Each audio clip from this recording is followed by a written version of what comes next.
아직 휴가 시즌이 다 끝나지 않았지만 휴가를 아직 다녀오지 못하신 분도 있을 것 같습니다. 휴가를 다녀와서 더 피곤하다면 이건 휴가라, 쉼이라고 말할 수는 없겠죠. 많은 사람들이 휴가를 즐길 때 우리 교회 청년들과 장년들은 여름 사역에 힘을 쏟습니다. 이제는 선교까지 다녀와서 모든 여름 사역을 하나님의 은혜 가운데 마치게 되었습니다. 선교 일정은 그 자체는 힘들지만은 하나님이 주시는 마음의 감동이 있습니다. 그리고 하나님이 주시는 느낌이 있습니다. 선교 여행이야말로 진정한 쉼이 아닐까라는 생각을 언뜻 해보게 되었습니다. 하나님께서 만물을 창조하시고 일곱째 날에는 안식을 하셨습니다. 하나님이 여세 동안 천지 만물을 지으시느라고 힘드셔서 마지막 일곱 번째 날에 안식하셨을까요? 그렇지는 않겠죠. 그것은 바로 우리로 하여금 여세 동안 일하고 하루를 안식하라고, 그래서 천지를 지으신 하나님, 창조주 하나님을 기억하라고, 그래서 안식일을 거룩하게 지키라고, 그러면 너희에게 복이 있을 것이라고 하면서 우리에게 안식일을 지키라고 권하고 계십니다. 하나님이 우리를 만드셨기 때문에 우리가 하나님 안에 있을 때 진정한 안식을 누릴 수 있습니다. 오늘날의 안식일은 주님이 부활하신 주님의 날, 주일을 안식일이라고 이야기할 수 있는데, 안식일을 지키는 것이야말로 우리 인생의 안식이 아닌가라는 생각을 해보게 됩니다. 우리는 죄를 짓고 하나님을 떠났지만 하나님은 우리를 찾아오셨습니다. 우리는 죄를 짓고 하나님을 버렸지만 하나님은 그의 아들을 버리심으로 우리에게 대한 사랑을 보여주셨습니다. 이것이 복음입니다. 이 시간 하나님의 사랑이, 하나님의 은혜가, 하나님의 평강이 우리의 마음을 지켜주시고 우리에게 참된 안식을 주시기를 주님의 이름으로 축원합니다. 모든 것이 잘 될 것입니다. 오늘 말씀의 제목은 때를 따라 아름답게 하셨고입니다. 영어 성경에도 이 아름답다는 표현은 beautiful로 나와 있지만 헬라어 원문에 보게 되면은 그냥 beautiful이라고 하는 그런 뜻이라기보다는 여기서 아름답다라는 것은 적절하다라는 뜻입니다. 그래서 하나님이 이 세상에 모든 것들을 적절하게 지으셨고라고 하는 그런 의미인 것이죠. 인생의 때는 우리의 삶을 살다 보게 되면 이럴 때를 만나고 저럴 때를 만나게 됩니다. 그러나 그 때를 우리가 컨트롤할 수 없습니다. 우리가 계획한 대로 우리가 살아지지 않습니다. 성경에서는 14가지의 그런 경우를 들어서 자세히 이 때에 대한 것을 기록하고 있는데 우리가 한번 그 때를 읽어보고 오늘 말씀을 이어나갔으면 좋겠습니다. 전도 3장 우리 1절부터 8절 말씀까지 우리가 한번 같이 읽도록 하겠습니다. 함께 읽겠습니다. 범사에 기한이 있고 천하만사에 다 때가 있나니 날 때가 있고 죽을 때가 있으며 심을 때가 있고 심은 것을 뽑을 때가 있으며 죽일 때가 있고 치료할 때가 있으며 헐 때가 있고 세울 때가 있으며 울 때가 있고 웃을 때가 있으며 슬퍼할 때가 있고 춤출 때가 있으며 돌을 걷어버릴 때가 있고 돌을 볼 때가 있으며 안을 때가 있고 안는 것을 멀리할 때가 있으며 찾을 때가 있고 잃을 때가 있으며 지킬 때가 있고 버릴 때가 있으며 찢을 때가 있고 꿰맬 때가 있으며 장담할 때가 있고 말할 때가 있으며 사랑할 때가 있고 미워할 때가 있으며 전쟁할 때가 있고 평화할 때가 있느니라. 아멘. 인생을 좀 살다 보게 되면은 오늘 이 말씀이 얼마나 우리의 마음에 잘 다가오는지 모릅니다. 하나님은 하나님의 사람으로 우리를 만드시는 작업을 하기 때문에 내가 원하시는 대로 인생이 흘러가지를 않습니다. 제가 초등학교 때는 항상 그 방학 때가 되게 되면 계획표를 짜라고 하는 숙제를 내주게 됩니다. 그래서 동그랗게 그리고 여기에서 몇 시에 일어나서 세면, 또 아침 먹고, 그 다음에 오전까지 아침 공부, 점심 먹고, 잠깐 놀다가 저녁 먹고, 저녁 공부, 그 다음에 취침 이렇게. 근데 제 기억에는 한 번도 그걸 지켜본 적이 없는 것 같습니다. 하루도 그 시간표대로 사는 적이 기억이 나지는 않습니다. 하물며 우리의 인생 앞날을 알 수 없는 우리 인생 가운데 이렇게 하고 내가 인생의 계획을 세우지만 그것이 얼마나 엉뚱한 방향으로 나가는지를 모릅니다. 우리가 날 때가 있었기 때문에 죽을 때가 있다는 것은 아닙니다. 반드시 그때가 나에게 다가올 것을 알지만 그러나 그때를 잘 준비하는 사람은 많지 않습니다. 또 그러리라고는 생각했지만 막상 죽을 때가 나에게 닥치게 될 때는 그것을 버거워하는 것이 우리의 현실인 것을 보게 됩니다. 하나님은 우리의 마음에 영혼을 사모하는 마음을 주셨습니다. 죽음을 이길 수 있는 것은 우리에게 천국이 있다고 하는 믿음이 있을 때 그 죽음의 두려움을 이겨나갈 수가 있는 것이죠. 그래서 영원한 삶에 있는 하나님과 함께 영원히 기쁨이 있는 그 천국, 그 영원한 마음을 하나님 오늘 11절 말씀에 본문에 나오지만 영혼을 사모하는 마음을 사람들의 마음에 심어 놓으신 것입니다. 이것은 바로 우리가 가야 될 그 영원한 천국을 생각하며 오늘을 살아가라고 하는 것입니다. 의미 있는 인생을 사는 데 있어서는 돈을 많이 버는 거 좋은 일이죠. 오래 사는 것 좋은 일입니다. 또 남들한테 인정받는 것 좋은 일입니다. 성공하는 것 좋은 일입니다. 그러나 그것을 인생의 의미라고 볼 수는 없는 것이죠. 인생의 의미는 하나님 앞에 섰을 때 나타날 수 있게 되는 것입니다. 때를 따라 아름답게 하셨다는 말은 인생을 살면서 때로 너무나 억울하고 너무나 힘들고 너무나 괴로울 때가 있지만 이러한 일들이 나의 삶 가운데 일어나는 것을 이상한 일 당하는 것처럼 여기지 말라는 겁니다. 하나님이 이 모든 것을 우리의 인생 가운데 적절하게 심어 놓으셨다는 것을 이야기하는 거죠. 때를 따라 아름답게 하셨을 때 그 때가 우리에게는 고통스러울 때가 있는데 우리가 볼 때는 하나도 아름답지 않고 적절하지도 않은 것 같지만 하나님 편에서 볼 때 우리의 인생 가운데 그와 같은 슬픔과 아픔과 괴로움이 있을 때가 있지만 그것도 우리 인생 가운데 필요하기 때문에 하나님이 우리에게 그와 같은 것들을 적절하게 심어 놓으셨다는 것을 이야기하고 있는 겁니다. 그리고 이 말씀 뒤에 정말 하나님이 하시고 싶은 본의가 있습니다. 그것은 바로 지금 우리가 어떤 상황에 처해 있든지 그 인생을 기뻐하며 살라라고 하는 그와 같은 하나님의 뜻이 포함되어 있는 거예요. 우리 인생에 아까 읽었듯이 울 때도 있고 웃을 때도 있습니다. 슬퍼할 때도 있고 기뻐할 때도 있습니다. 춤출 때도 있습니다. 그러나 그게 어느 때든 간에 우리가 웃을 때나 춤출 때만이 우리의 인생에 좋은 것이 아니라 그 어느 때든지 하나님이 적절하게 우리 인생 가운데 그 모든 걸 때로는 울 때가 있어서 하나님 앞에 무릎을 꿇게 하시며 하나님만을 의지하게 하시고 하나님의 도움을 구하며 우리의 조만함을 꺾어낼 때 그때도 우리에게는 적절하게 필요하게 하나님이 주셨다는 이야기인 것입니다. 그래서 본문 12절에 보게 되면 이런 말씀이 나와 있죠. 사람들이 사는 동안에 기뻐하며 선을 행하는 것보다 더 나은 것이 없는 줄을 내가 알았도다. 사람이 사는 동안에 어떤 것이 가장 나은 것일까요? 기뻐하며 사는 것이 가장 나은 것이라고 말씀하고 있는 것입니다. 이 기쁨은 세상에서 얻을 수 없는 기쁨이 아닙니다. 세상에서 얻을 수 있는 기쁨들도 있습니다. 그러나 그것은 얼마 되지 않아서 그 유효기간이 다하게 되면 그렇게 좋았던 것도 시간이 지나가게 되면 별것 아니게 되는 것이죠.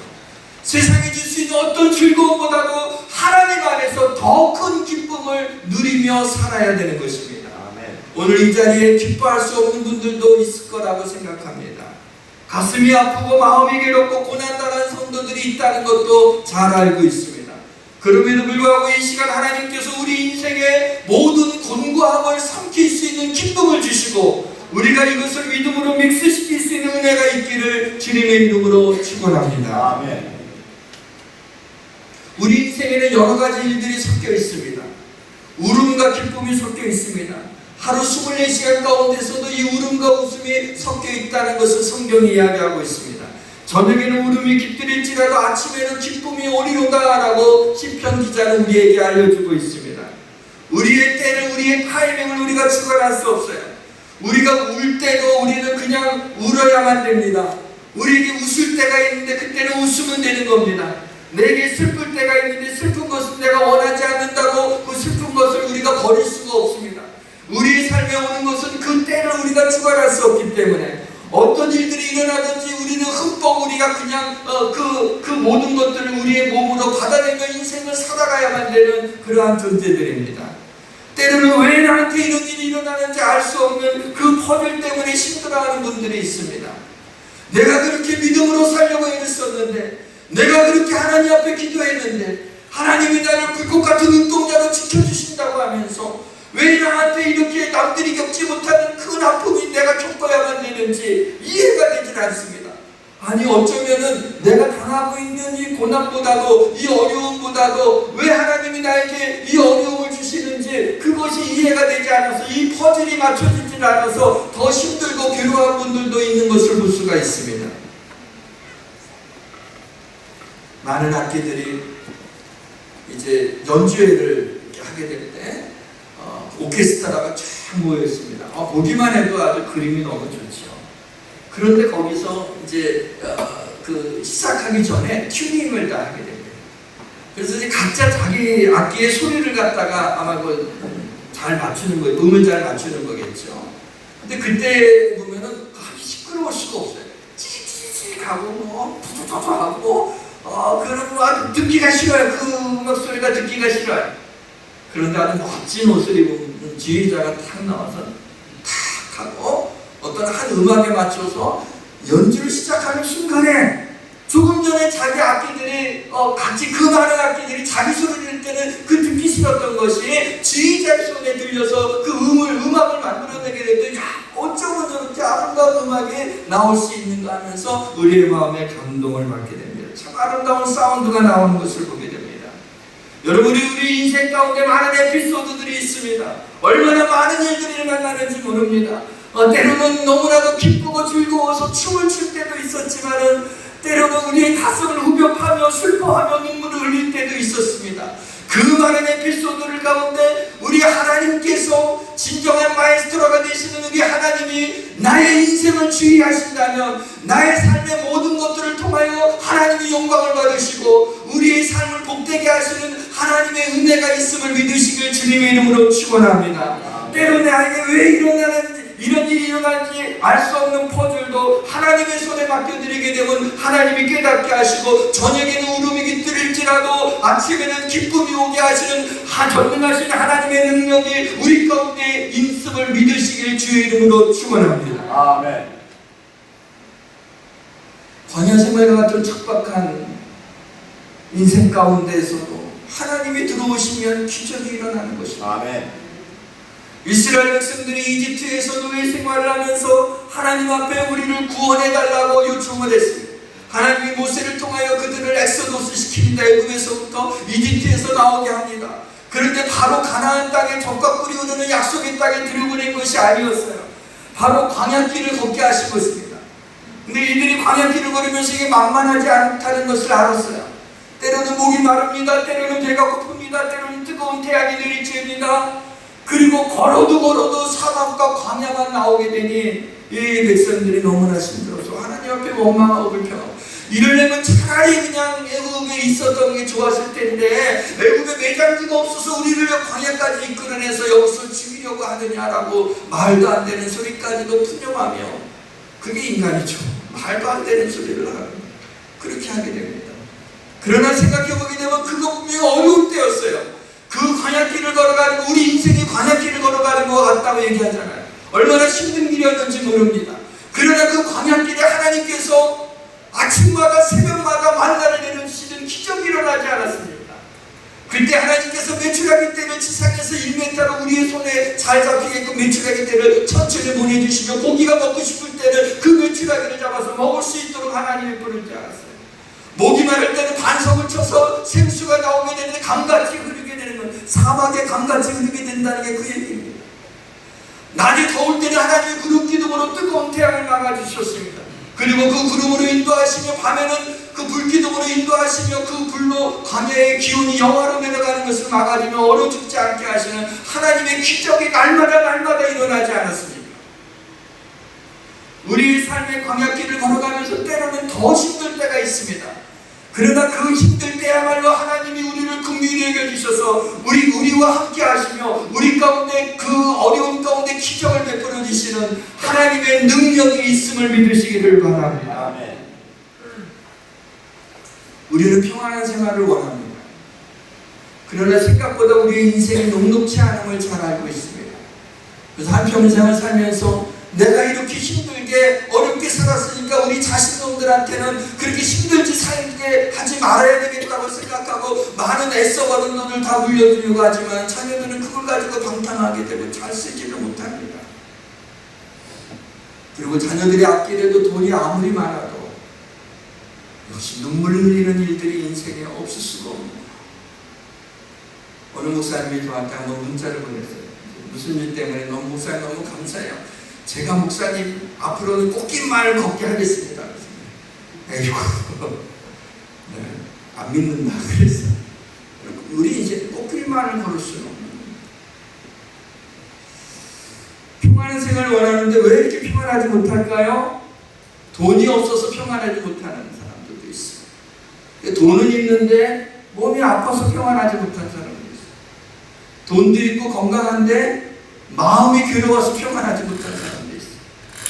우리 인생의 삶 속에 많은 웅덩이들이 있는데 어느 한 군데만 빠지더라도 우리 인생이 너무 힘든 거야. 그래서 우리 인생이 힘든 거죠. 언제나 하나님이 우리와 함께 하시지만 우리가 고난의 때를 지날 때 하나님이 우리를 긍휼히 여기신다는 걸 믿고 우리가 근심하는 자 같으나 항상 기뻐하시기를 주의 이름으로 축원합니다. 근심한 일들이 많이 있지만 그 가운데서도 절대로 깨어질 수 없는 기쁨이 우리에게 있어요. 하나님이 주시는 기쁨인 것입니다. 아멘. 고난의 대명사를 불리우는 욥의 이야기를 읽노라면 사람이 이렇게 고난을 당할 수도 있구나 라고 하는 것을 생각해 보게 됩니다. 그래서 고난을 당하는 많은 분들이 욥기를 많이 읽어요. 위로받으려고 욥기를 읽다 보면은 야, 이거 내가 당하고 있는 이 고난은 아무것도 아니라는 것을 알게 되고 하나님이 욥의 삶을 어떻게 역전시켰는지를 보면서 소망을 갖게 되는 것이죠. 욥이 처음부터 정말 감당할 수 없는 시련이 닥치게 됐습니다. 자식들이 죽게 되고 많은 재산들이 없어지게 되고 몸에 욕창이 생겨서 벽돌로 기와장으로 자기 몸을 굽는. 근데 그 가운데서도 욥이 이런 고백을 해요. 주신 이도 여호와시요 가져가신 이도 여호와시요. 그러면서 어리석은 말로 하나님을 원망하지 않았다 그러면서 욥의 믿음을 우리에게 보여주고 있습니다. 근데 얼마 안 돼서 계속해서 어려움이 오는 거예요. 친구들이 와서 너 죄져서 그런 거지 하고 비난을 해요. 아내가 당신 그냥 죽어버리라고 하나님 욕하고 죽어버리라고 그러면서 아내도 떠나게 돼요. 그런 일을 겪으면서 욥이 정신을 잃을 정도로 괴로웠어요. 아니 왜 처음에는 의연하게 믿음으로 그 모든 고난을 주신 이도 여호와시오 가져가시는 이도 여호와시라고 했지만은 계속해서 이 고난이 세트로 다가오게 되니까 아무리 믿음이 좋은 사람도 고난이 연거푸서 다가오게 되니까 이걸 감당할 수가 없었던 거예요. 그래서 여기 이런 말을 하게 됩니다. 오늘도 내게 반항하는 마음과 근심이 있나니 내가 받는 재앙이 탄식보다 무거움이라. 내가 어찌하면 하나님을 발견하고 그의 처소에 나아갈 수 있으랴. 내가 앞으로 가도 그가 계시지 않고 뒤로 가도 보이지 않고 그가 왼쪽에 있으리라. 내가 만날 수 없고 그가 오른쪽으로 돌이키시나 배울 수가 없구나. 욥이 자신에게 왜 이런 극심한 고난이 오는지 하나님께 묻고 싶어서 하나님을 배우려고 하는데 하나님을 만날 수가 없는 거예요. 그러니 더 답답하죠. 차라리 무엇 때문이라고 얘기해 주시게 되면 그러면 속이라도 시원할 텐데 하나님을 만나려고 해도 하나님이 만나주신 게 아니니 욥이 얼마나 힘들었겠어요. 세상에 자신에게 닥친 이 모든 불행과 고난으로 인해서도 감당할 수가 없는데 그런 비난을 받고 그렇게 사랑하는 아내마저도 욕하고 하나님 욕하고 죽으라고 하고 떠나는 그 견딜 수 없는 말을 들으면서 하나님이라도 만나주셔야 되는데 하나님을 찾을 수가 없구나라고 하는. 이 장면을 보면서 사람이 가장 세상의 욥의 이 순간만큼 우리 인간의 가장 고통스러울 수가 있을까? 그런데 그 다음에 욥에게서부터 놀라운 고백을 듣게 됩니다. 제가 읽다가요 정말 깜짝 놀랐습니다. 알고 있는 말씀인 줄 알았는데 이 장면을 생각하다가 제가 소스라치게 놀랐어요. 왜냐하면 그렇게 말했던 욥의 마음에 너무나도 그것이 그 아픔이 저에게 절절하게 다가왔는데 그 다음에 이런 얘기를 합니다. 여기 그러나 내가 가는 길을 그가 아시나 그가 나를 단련시킨 후에는 내가 순금같이 되어 나와라. 아멘. 여러분은 아멘이지만 저는 너무 궁금했어요. 어떻게 9절과 10절 사이에 도대체 무슨 일이 일어났길래 아니 이런 고백이 갑자기 터져나오냐. 조금 전까지만 해도 인간이 당할 수 있는 모든 고난을 당하 거기에다가 하나님마저도 그 이유를 얘기해 주지 않고 하나님을 만나려고 해도 만나주시지 않는 영적으로 육적으로 마음적으로 가장 곤고함에 빠뜨려져 있는 그가 도대체 무엇 때문에 무엇이 그로 하여금 내가 가는 길을 그가 아시나니 나를 단련시킨 후에 순금같이 정금같이 나오리라 라고 하는 이 고백을 할 수 있느냐라는 거죠. 만약에 그 욥의 마음을 알 수만 있다면 여기 욥보다도 더 고난당한 사람은 없죠. 하나님이 가장 아주 고통당하는 그 샘플을 우리에게 보여주십니다. 봤어? 아유 거긴 제가 재미가 되지 않습니다. 그렇게 하나님이 아무 말 못하게 만들어 놓으시고 그러면 도대체 욥이 뭐 때문에 그렇게 한순간에 이런 고백이 나올 수 있는가? 그렇다면 우리 인생 가운데 어떤 고난을 당하더라도 이것을 알 수만 있다면 하나님이 주시는 기쁨을 잃어버리지 않고 기쁨으로 모든 고난을 깨뜨릴 수 있지 않나 이런 생각이 들었어요. 그래서 그 실마리를 얻기 위하여서 욥의 이야기니까 욥기를 아무리 봐도 그 다음에 발견할 수 없었어요. 그런데 정작 그 실마리를 발견하게 된 것은 오늘 본문이었어요. 이 본문에 있다가 욥을 생각한 건데 도로 본문으로 돌아오게 될 때 본문 11절 하반절을 보시게 되면 하나님이 하시는 일에 시종을 사람으로 측량할 수 없게 하셨도다 이런 말씀입니다.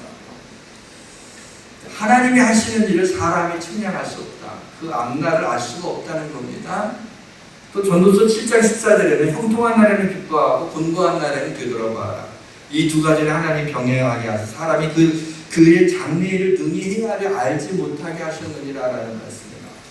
그 외에도 장래일을 알 수 없다는 얘기를 계속해서 전도서를 통해서 우리에게 말씀하고 있어요. 욥이 이런 얘기를 하잖아요. 내가 가는 길을 그가 아시나. 그러면 내가 가는 길을 나는 모르는 거예요. 장래일을 우리가 알 수 없습니다. 근데 누가 안다고요? 하나님은 아시나. 바로 이겁니다.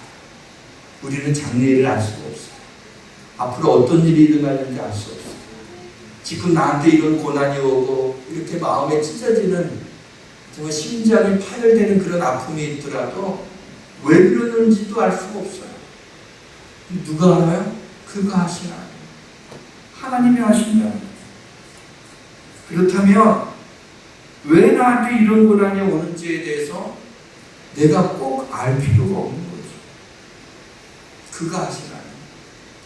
하나님이 아시면 되지. 내가 알아서 뭐 어떻게 해? 내가 알면 해결되나요? 알 수도 없지만 안다고 어떤 문제가 해결되는 게 아니에요. 우리는 왜요? Why me? 왜 나에게? 왜 내가 이런 고통을 당해야 되나요? 라고 하지 마. 왜? 네가 당하면 안 되나? 다른 사람은 당해야 되고 또 그것은 이거 할 수가 없어. 하나님이 하시는 거예요. 욥이 알 수 없었어요. 그러나 그가 아시나. 분명한 것은 나를 단련시킨 후에 나를 순금같이 나오게 하시려는 하나님에 대한 신뢰, 하나님이 나를 사랑하시고 나를 지켜주신다는 이런 고난을 허락하신 것은 분명히 하나님의 뜻이 있을 거야.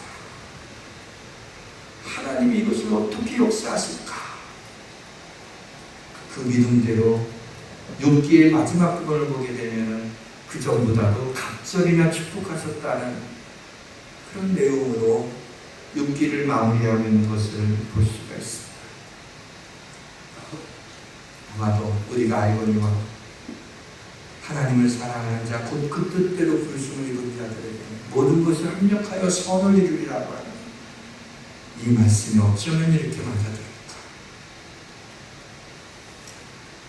짧다면 짧고 길다면 긴 그러한 인생을 살아오면서 목사이기 때문에 삶의 곤고함을 피할 수 있게 하지 않으셨어요. 오히려 성도들이 겪는 모든 아픔들을 같이 겪으라고 하나님이 때로 너무 괴로운 일들도 저의 인생 가운데 심어놓으시는 것을 거치게 하셨어요. 그때마다 이길 수 있었던 것은 이거였어요. 우리가 이거니와 하나님을 사랑하는 자. 아멘. 난 하나님 사랑합니다. 그 뜻대로 부르심을 입은 자. 난 그 뜻대로 부르심을 입었습니다. 우리가 이거니와 하나님을 사랑하는 자, 곧 그 뜻대로 부르심을 입은 자들에게는 모든 것이 합력하여 선을 이루고 우리의 삶에 지금 눈물 흘리는 것도 우리의 교만을 깨뜨리고 하나님 앞에 무릎을 꺾고 겸손하게 나갈 수 있게 하신다면 그것도 합력하여 선을 이루게 하시는 것입니다. 그것으로 모든 고난들을 넉넉하게 그 믿음으로 나갈 때 놀라운 것은 그 믿음대로 하나님이 이루어 주신다. 합력해서 선을 이루어 주시는 놀라운 은혜가 있었다는 것입니다. 바울의 간절한 기대와 소망이 무엇인지 아세요? 빌립보서 1장 20절과 21절에 이렇게 얘기합니다. 살든지 죽든지 내 몸에서 그리스도가 존귀하게 되게 하려 합니다. 바울의 간절한 기대와 소망이 해피하게 사는 게 아니었어요. 뭔가 많은 것을 얻는 게 아니었어요. 내 몸에서 그리스도가 존귀하게 되는 것이 바울의 간절한 기대와 소망이에요. 그게 가장 큰 기쁨이었어요. 살아있을 때 나를 통하여 그리스도가 존귀히 여김을 받는 것이 바울의 간절한 기대와 소망일 뿐만 아니라 죽을 기회를 얻었을 때에도 내 죽음을 통하여 그리스도가 존귀하게 된다면 죽는 것도 유익함이라고 하는 이 바울의 고백은 제 심장을 후벼팠어요. 도대체 어떤 사람이기에 죽는 것도 유익하다니, 이게 제정신인가? 달걸 못하고 죽지는 말아야지. 그게 유익하다니. 그러면서 이 무시무시한 고백이 나오게 된 이 바울의 원동력이 뭘까? 봤더니 빌립보서 1장 18절에 무슨 방도라든지 전파되는 것인 그리스도니 내가 이로써 또한 기뻐하고 또한 기뻐하리라. 바울에게 있어서는 어떻게든지 그리스도가 전파된다고 내가 기뻐하고 이걸로 충족이 안 돼요. 또한 기뻐하리라. 기쁨에 기뻐하고 곱절로 기뻐하겠다. 그 기쁨이 있었어요. 나의 죽음조차도 이것을 통하여 그리스도가 존귀히 된다는 거면, 하나님이 영광 받으시는 거라면 그것을 내가 받아들이겠다. 그런 말로만 그렇게 아니라 로마에 가서 참수를 당하여 목이 잘려서 3번 퉁퉁퉁 떠서 거기에서 물이 쏟아나와서 지금도 로마에 가면 바울의 순교지가 있어요. 죽는 것도 유익함이라고 하는 말대로 살았다. 도대체 무엇이 바울에게 그냥 믿음이 있다는 말로 설명되지 않아요. 우리는 믿음 없나요? 그러나 바울은 죽음을 이기는 기쁨이 있었어요. 하나님이 주시는 기쁨이 있어요. 이 기쁨이 죽음을 이길 정도라면 우리의 삶에 죽을 것 같은 고난들은 다 넉넉히 이기지 않을까요? 사랑하는 성도들, 주님으로 인한 하나님 아래서의 기쁨이 있습니까? 아무도 없군요. 다시 묻습니다. 주님으로 인한 기쁨이 있습니까? 네. 기쁨을 얻기 위해서 신앙생활하는 게 아니라 이미 얻은 기쁨으로 신앙생활합니다. 하나님의 자녀라면 하나님이 주시는 기쁨이 있어요. 여러분의 자녀가 있는 분들이 많이 있죠. 물론 청년들은 아직 자녀가 있으면 안 되지만 자녀가 있는 분들이 많이 있는데 여러분 자녀들이 정말 어떨 때 여러분이 정말 기쁩니다. 자녀가 좋은 데 취직했을 때 기쁘죠. 원하는 대학 들어갈 때 기쁘죠. 사업 잘 돼서 돈 많이 벌을 때 기쁘죠. 근데 진짜 기쁠 때가 언제인지 아세요? 자녀들이 기뻐해요. 자녀들이 어떤 일은 기뻐해요. 그럼 그게 가장 기쁘지 않을까요? 하나님이 언제 가장 기뻐하실까요? 하나님이 언제 가장 영광받으실까요? 우리가 십자가에 고난을 지고 십자가를 지고 고난받으면서 치유하고 그럴 때 기뻐할까요? 우리가 막 하나님이 주신 기쁨으로 기뻐할 때 하나님이 기뻐하실까요? 하나님 아버지 아니에요. 우리가 기뻐할 때 하나님이 기뻐하십니다. 이 기쁨은 우리가 울 때나 웃을 때나 슬퍼할 때나 춤출 때나 사랑할 때나 미워할 때나 언제나 기뻐할 수 있게 하는 그 모든 것들을 이기는 하나님이 주신 이 기쁨이 우리 마음에 뿌려주신 이 기쁨이 세상의 모든 곤고함을 이기는 파워가 돼. 우리는 그것으로 사는 거야. 세상은 돈으로 그것을 감싸려고 해요. 자식으로 인하여 위로받으려고 해요. 사람들의 인정받는 걸로 인해서 우리 고난을 덮으려고 해요. 덮어집니까? 그건 그거고 고난은 고난이에요. 그러나 하나님이 주시는 기쁨이 있으면 이 기쁨이 모든 고난을 깨트려 버리시는 하나님의 능력이 되는 것입니다. 사랑하는 성도 여러분, 평생을 하나님 안에서 누리는 기쁨에 헌신하시길 바랍니다. 여호와 하나님이 여러분의 마음에 기쁨을 뿌려주신다면 여러분의 삶에 많은 변화가 일어날 것입니다. 여러분의 삶에 많은 유익이 있을 것이고 하나님께 영광이 될 것입니다. 아멘. 근데 우리의 마음은 거짓되고 부패하고 죄악이 있기 때문에 계속해서 우리를 속일 거예요.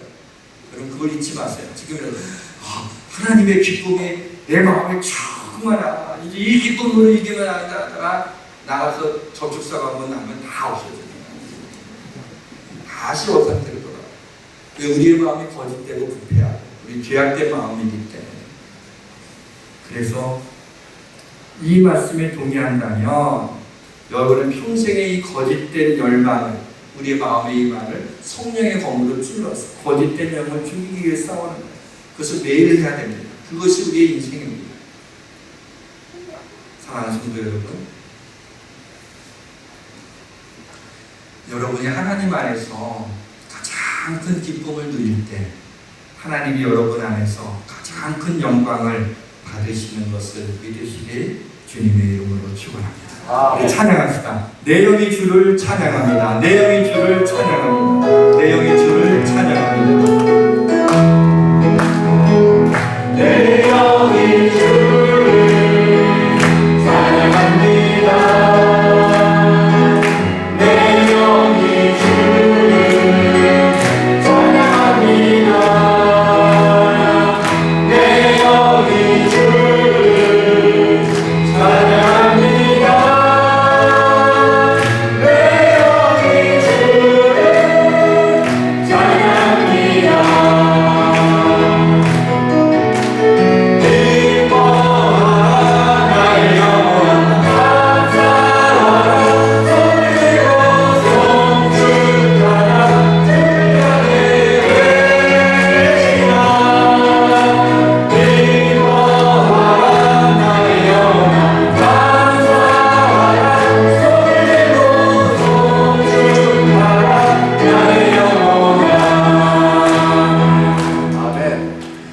하나님 이 땅에 살면서 울 때도 있고 웃을 때도 있고 슬퍼할 때도 있고 춤출 때도 있습니다. 하나님 우리가 원치 않는 일들을 만나고 마음이 힘들고 괴로운 일들이 오게 될 때 그때도 하나님께서 적절하게 이 모든 것을 우리에게 주셨다는 것을 믿고 하나님이 왜 이런 일을 당하는지 우리가 알 수 없지만 하나님이 여전히 나의 하나님이 되심을 믿고 전능하신 하나님인 것을 믿고 하나님 이 안에서 하나님이 적절하게 우리의 믿음을 연단시켜 주셔서 하나님의 그 믿음으로 하나님이 주시는 기쁨을 얻고 그 기쁨으로 세상의 모든 공고함을 깨트리며 살아갈 수 있는 그래서 하나님 앞에 가장 기뻐함으로 큰 영광을 돌리는 우리 주의 백성들 되게 하여 주옵소서. 예수님의 이름으로 기도합니다. 아멘.